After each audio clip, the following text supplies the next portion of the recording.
Mura, emosyonal na humihingi ng tulong sa publiko.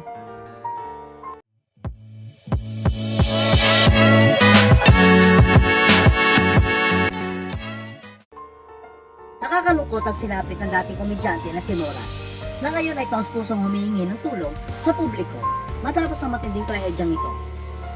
Si Mura ay isa sa mga pinakasikat at hindi malilimutang komedyante sa mundo ng showbiz.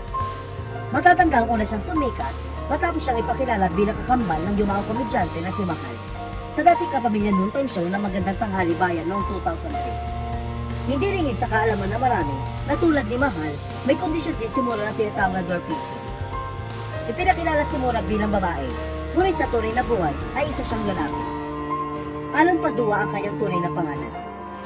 Matatandaan na kilala rin siya bilang sidekick ni Bong Navarro sa mga pelikula nito tulad ng Agent X44 at Superpalicious. Napapilang din si Mura sa pelikula ni Ay de las Alas na Boltang noong 2003. Samantala, pumanong si Mahal noong 2021 habang si Mura ay matagal nang hindi aktibo sa showbiz. Unti-unting nawala sa showbiz si Mura matapos siyang maaksidente noong 2010, kung saan nabali ang kanyang balakang at naapektuhan ang kanyang paglalakad. Ang huling balita sa kanya ay nagtatrabaho siya bilang magsasaka sa kanilang probinsya kung saan nakabili siya ng sakahan. Hanggang nitong Lunes, April 29, nabulabog ang social media matapos may ulat ang kalunos-lunos sa sinapit ni Mura. Ito'y matapos masunog ang kanyang bahay sa Purok 3 Sitio Abibling, Barangay Tupas, Ligaw City, Albay.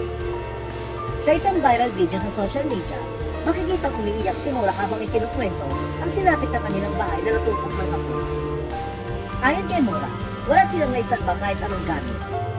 Sa ilang litrato, makikitang naabo ang buong bahay ni Mura. Kaya taos-pusong nanawagan siya ng tulong sa publiko, gaya ng pagkain, damit at tulong pinansyal para makapagsimula muli ang kanyang pamilya. Kasalukuyan silang namamalagi sa isang waiting shed sa kanilang barangay. Patuloy namang iniimbestiga ng mga otoridad ang sanhi ng sunog.